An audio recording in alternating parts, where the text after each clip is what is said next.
Israh li sadri wa yassir li amri wahlul 'uqdatam min lisani yafqahu qawli amma ba'd. Qala Allah Ta'ala fil Qur'anil Karim wa huwa asdaqul qailin. A'udzu billahi minasy syaithanir rajim. Bismillahirrahmanirrahim. Innamal mu'minuna alladzina amanu billahi wa rasulihi thumma lam yartabu wa jahadu bi amwalihim wa anfusihim fi sabilillah ulaika humus shadiqun. Wa qala an-nabi sallallahu alaihi wasallam fi hadisihi innallaha ahabba idza amila ahadukum amalan an yutskinahu. Shadaqallahul adzim wa sadaqa rasuluhul karim wa nahnu ala dzalika minasyahidin. Alhamdulillah yang kami hormati bapak-bapak sekalian jamaah salat zuhur yang insya Allah dimuliakan Allah Subhanahu wa Ta'ala, dimuliakan baik di dunia maupun di akhirat kelak. Insya Allah masuk surga jannah firdaus. Amin amin ya rabbal alamin. Alhamdulillah, sebuah kesyukuran yang luar biasa tentunya bapak-bapak sekalian, kita masih diberikan, ada ibunya juga. Oh ya, bapak dan ibu juga ya, kita diberikan kenikmatan yang luar biasa oleh Allah Subhanahu wa Ta'ala. Nikmat yang terbesar tentunya adalah nikmat hidayah, nikmat iman dan Islam. Tapi tidak kalah dengan itu semuanya, nikmat terbesar setelah hidayah, iman dan Islam, alhamdulillah hari ini kita juga diberikan nikmat yang namanya sihah wal afiyah.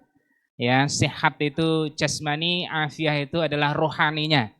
Yang hadir pada kesempatan jamaah zuhur ini tentunya adalah bapak-bapak dan ibu-ibu sekalian yang Allah karuniakan sehat jasmani dan sehat rohani. Kenapa kesehatan ini adalah nikmat terbesar setelah hidayah, setelah Islam dan iman? Ya karena dengan kesehatanlah itu menjadi modal bagi kita semuanya untuk melaksanakan ibadah kepada Allah Subhanahu wa Ta'ala. Dan tentunya nikmat jamaah zuhur ini juga ada nikmat yang luar biasa. Pada munasabah siang hari ini, izinkan saya untuk berbagi, ini sharing saja. Ya, sharing saja. Sebenarnya Bapak Ibu sekalian pastinya yang apalagi yang lebih umurnya lebih senior daripada saya, kan gitu kan ya. Itu tentunya lebih pengalaman.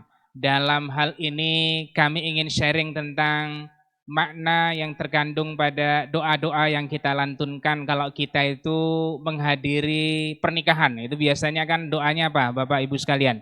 Moga-moga pengantinnya itu adalah menjadi keluarga yang sakinah, mawadah, rohmah, kan gitu kan ya Pak ya, Bu ya. Nah kalau saya tambahin lagi, dan istiqomah. Nah nanti boleh kita kaitkan juga bagaimana kita bisa membangun sakinah, mawadah, rohmah, dan istiqomah itu ada di tempat kerjaan kita. Nah, sebagaimana kalau haji itu haji mabrur, maka perdagangan bisnis itu juga harus mabrur. Kalau keluarganya itu keluarga sakinah, mawadah, rohmah, dan istiqomah, maka kita juga ingin supaya kantor kita, supaya perusahaan kita, supaya tempat bekerja kita ini juga sakinah, mawadah, rahmah, dan istiqomah. Sekarang Bapak Ibu sekalian, kalau kita bedah satu-satu ini, sakinah itu sebenarnya keluarga yang sakinah itu yang bagaimana itu Bapak Ibu sekalian itu? Wah, ada yang memaknai bahwasanya sakinah itu tenang.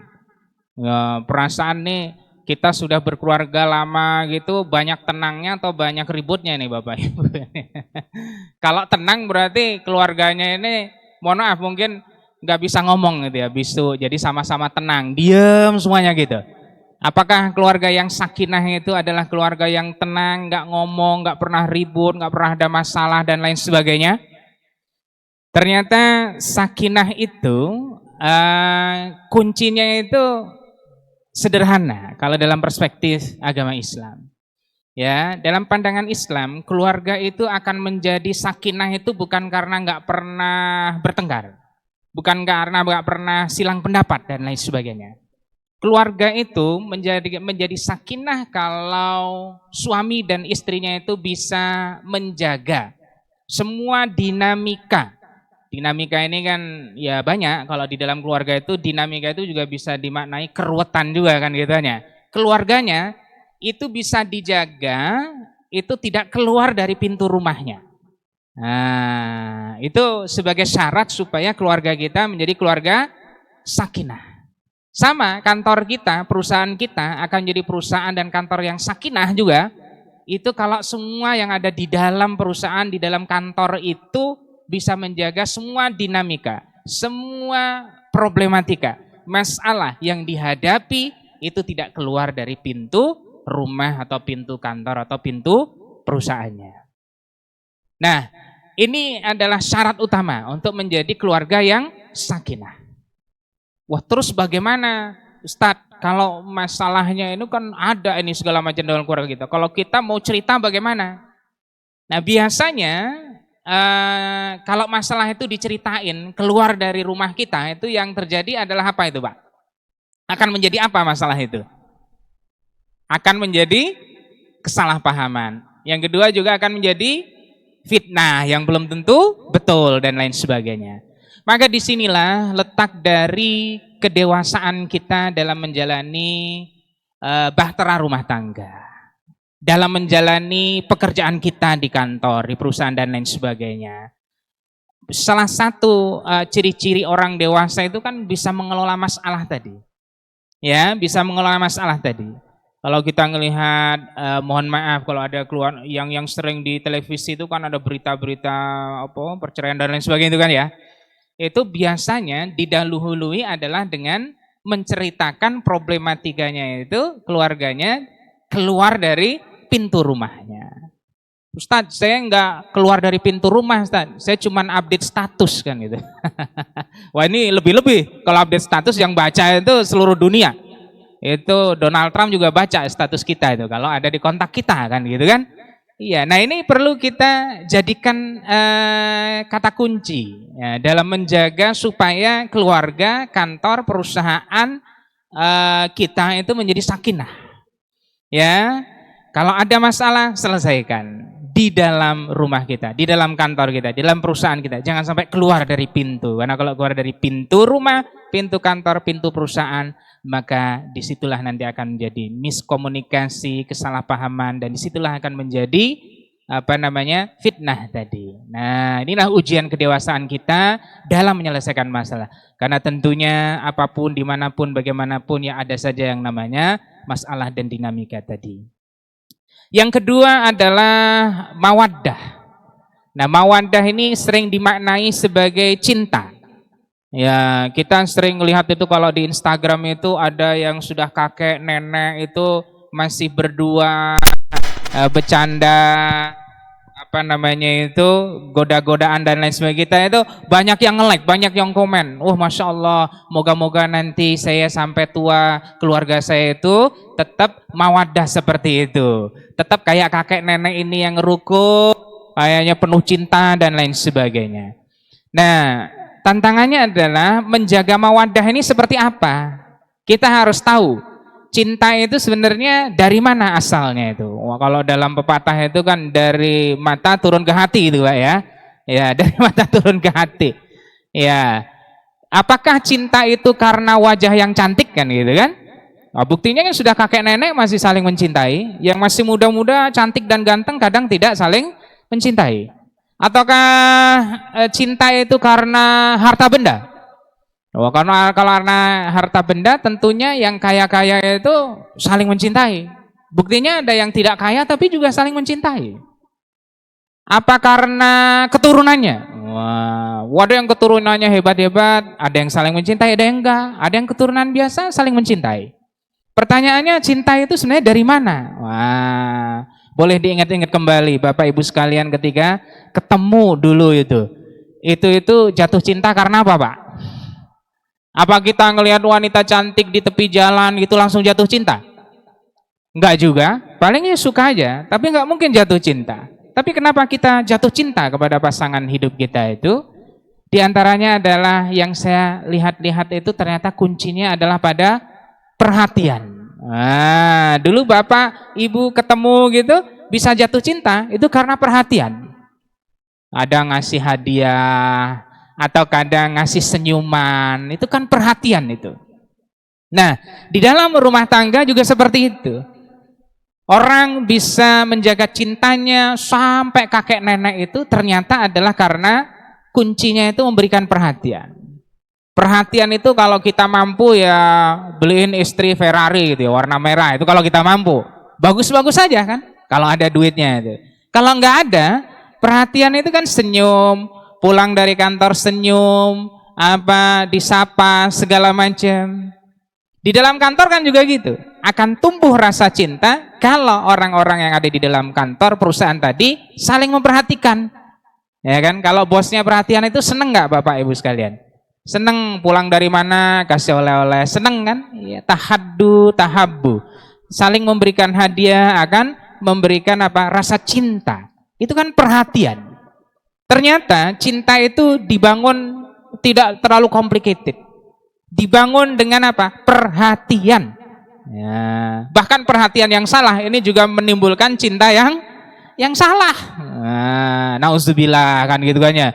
Jangan sampai ada itu tetangganya lebih perhatian daripada istrinya sendiri. Wah, bahaya itu nanti kan ya. Nah, makanya istrinya harus perhatian, suaminya harus perhatian. Yang ada di dalam kantor saling memperhatikan sehingga cinta itu tumbuh nanti subur sampai akhir hayat nanti. Nah, ini mawaddah. Sudah sakinah tadi, sudah mawaddah, enggak cukup juga. Ternyata masih butuh satu lagi, yaitu rahmah. Nah, sekarang rahmah itu apa? Rahmah itu adalah kasih sayang. Kasih sayang yang terbesar itu dari mana? Kasih sayang terbesar itu bukan dari bosnya, bukan dari pimpinannya, bukan dari direkturnya ternyata. Ya, tetapi kasih sayang yang paling besar itu adalah dari Allah Subhanahu wa ta'ala. Bagaimana supaya rahmat Allah itu datang dan hadir di dalam kehidupan kita? Kuncinya sederhana. Bertakwa kepada Allah Subhanahu wa ta'ala, yaitu melakukan perintah Allah dan menjauhi larangannya. Kan begitu. Sama dengan kita manusia nih. Bos kita ini kan senang kalau kita melaksanakan perintahnya dan menjauhi apa yang beliau larang. Itu manusiawi. Demikian juga Allah Subhanahu wa ta'ala itu akan memberikan kasih sayangnya kalau kita menjaga syariatnya. Nah, ada suami istri keluarga sudah sakinah, pandai mengelola permasalahan yang ada di dalam keluarganya, tidak dikeluarkan dari rumahnya atau di kantor bagus. Ada sudah mawaddah saling perhatian, tetapi gagal juga itu. Ya, karena apa? Tidak rahmah tadi. Itu mohon maaf kalau ada artis-artis itu kayaknya itu sudah sakinah itu. Mawaddahnya juga nggak kurang-kurang ya Pak ya. Dikasihnya itu kan hadiahnya macam-macam itu. Kok ada yang gagal juga itu? Ternyata kegagalan ini bersumber pada rahmat Allah yang tidak hadir di dalam keluarganya. Rahmat Allah yang tidak hadir di dalam kantornya gitu. Kalau kita nisbahkan pada kantor. Perusahaannya. Ini perusahaannya perasaan anteng-anteng aja. Timnya juga saling support segala macam. Kok gagal juga? Oh, ternyata tidak mentaati syariat dari Allah Subhanahu wa ta'ala. Ini tidak ada rahmat Allah yang turun di dalam kehidupannya. Maka rahmat ini adalah prioritas kita kepada Allah. Bapak Ibu sekalian, menghentikan pekerjaannya untuk sholat berjamaah itu adalah prioritas yang menyebabkan rahmat Allah datang kepada kita. Saya ada cerita yang agak unik itu Pak. Saya kemarin tuh menemukan mahasiswa saya kebetulan tugas di Universitas Trunaja sebagai Warek 1. Saya itu lagi mau sholat duha, itu ketemu mahasiswa, kebetulan dia ini sedang kuliah, terlambat, kemudian mengakses kuliahnya secara online. Nah, saya lihat itu Pak, dia lagi sholat duha, HP-nya ditaruh di sampingnya. HP-nya itu bunyi. Bunyinya itu adalah Zoom dengan dosennya yang ada di kelas. Jadi dia sholat sekaligus dengerin pelajaran via Zoom oleh dosennya itu. Habis sholat saya tegur, ente lagi sholat kok dengerin Zoom? Iya Ustaz, ini soalnya kelasnya sudah mulai segala macam. Iya, ente bagus itu disiplin kelas segalanya. Tetapi ini malaikat tuh melihat ente menjadi keder itu nanti nih. Ini gimana nih? Lagi sholat menghadap Allah Subhanahu wa ta'ala sambil dengerin Zoom. Itu bisa jadi terjadi. Saking takutnya sama bosnya gitu kan. Lagi rapat, saya sholat dulu nih. Tapi rapatnya nggak boleh ketinggalan. Zoomnya masih dinyalain gitu ya. Sambil rapat, sambil sholat. Moga-moga nggak ada yang begitu gitu kan. Karena itu berarti apa? Ada yang salah dalam diri kita. Kita mengharapkan harusnya adalah rahmat Allah SWT. Kita prioritaskan Allah dulu. Setelah itu insya Allah urusan-urusan dunia ini akan dimudahkan oleh Allah SWT. Nah ini tadi rahmah ya. Rahmat Allah akan hadir ketika kita mentaati syariatnya. Ketika kita itu mentaati perintah dan menjauhi larangannya. Kan itu. Nah kemudian yang terakhir adalah istiqomah. Wah ini saya tambahkan istiqomah ini. Karena yang namanya sakinah, mawadah, rahmah ini nggak akan banyak manfaatnya kalau tidak diistiqomahkan. Nah masalahnya istiqomah ini bagaimana ini supaya kita istiqomah itu Pak ya. Katanya al-istiqomah huna khairun min alfi karamah. Jadi kalau ada orang kehebatannya luar biasa itu masih kalah dengan orang yang istiqomah. Bahkan Allah itu mencintai orang yang istiqomah dengan bahasa mencintai orang yang tekun. Kayak di dalam pekerjaan kita, orang-orang yang pinter hebat itu ternyata kalah dengan orang yang tekun. Innallaha ahabba idza amila ahadukum amalan an yutskinahu. Allah itu cinta. Kalau kamu mengerja pada hamba yang kalau mengerjakan sesuatu itu dia tekun. Maka orang yang tekun itu mesti berhasil. Kata orang tua kita dulu juga begitu ya Pak ya. Udah jadi orang tuh yang tekun saja. Tekun belajarnya bisa jadi profesor. Tekun bekerjanya bisa jadi direktur, kan gitu kan ya. Ya, orang yang tekun tuh ya mesti bejo lah, mesti untung lah gitu kan ya. Mesti untung lah ya. Ya di dunia ini. Karena orang itu ya selalu butuh orang yang tekun. Ya, itqan tadi. Nah, istiqomah itu ya tekun. Tapi bagaimana biar istiqomah itu? Ternyata ada langkah-langkahnya. Karena istiqomah itu kan kalau dalam bahasa Arab itu fi'lul mazid gitu kan ya. Fi'il yang ada tambahannya. Aslinya adalah koma yakumu. Kemudian ditambah alif menjadi akoma yukimu. Ditambah alif, kemudian sin menjadi istaqoma yastakimu. Istiqomah. Nah itu menunjukkan bahwasanya orang itu bisa istiqomah itu kalau sudah koma yakumu dulu. Koma yakumu itu artinya apa? Jalanin dulu. Jadi kalau mau istiqomah salat jamaah ya jalanin dulu. Nggak usah banyak dipikirin, wah nanti gimana. Kalau orang mau istiqomah nabung, ya sudah jalanin dulu. Action dulu, take action dulu. Koma yakumu. Istiqomah baca, nggak usah dipikirin, udah baca aja dulu. Enggak ada yang enak semuanya kan di dunia ini kan gitu aja. Yang enak nanti di surga kan. Tapi kita jalanin dulu, koma yakumu. Setelah itu apa? Syarat selanjutnya adalah akoma yukimu. Ngajak orang. Nah ngajak orang itu juga kaidahnya itu nggak perlu baik dulu ya Pak ya. Kalau kita ngajak orang harus sempurna dulu, wah susah itu nggak ngajak-ngajak orang. Ya, kalau kita ngajak orang harus baik, super baik dulu, wah ini nggak jadi-jadi kita ngajak orang. Maka apa? Aqama yukumi, ajak saja. Ya, bagian dari dakwah dan syiar kita. Mau kita sudah sempurna atau belum, nawaitu kan kita mengajak orang. Nah, kalau sudah menjalankan, kemudian mengajak orang menjalankan, nah disitulah nanti letak yang namanya istiqomah, keistiqomahan itu akan terjadi. Ya, itu akan terjadi. Jadi istiqomah ini by proses. Ya, dengan proses yang dijalankan tadi. Take actionnya dulu. Ya, kalau belum yakin carilah itu pengetahuan tentang bagaimana sholat jamaah, pengetahuan tentang bagaimana fadilah membaca Quran, pengetahuan tentang bagaimana muasyarah yang baik supaya kita tambah yakin. Ya, setelah itu aqama, ajak orang untuk melakukan yang serupa, kebaikan yang serupa. Nanti insya Allah akan hadir yang namanya istiqomah itu kan ya. Keistiqomahan itu akan hadir di dalam kehidupan kita semuanya.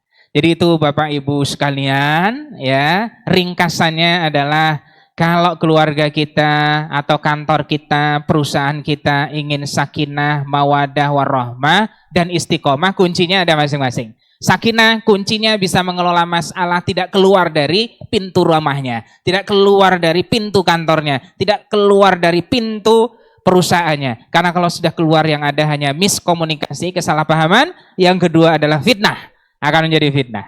Maka disitulah letak ujian kedewasaan dari kita sebagai manusia. Yang kedua tadi mawaddah. Mawaddah itu kuncinya sederhana, bukan karena harta benda, bukan karena wajah yang tampan dan cantik, bukan karena keturunan juga dan lain sebagainya. Tetapi mawaddah cinta itu bersumber dari perhatian. Perhatian mau kecil mau besar perhatian. Ya, kalau dalam pepatah bahasa Arab itu al-insan abdul ihsan atau al-insan asirul insan. Ya, manusia itu seperti itu, manusiawi.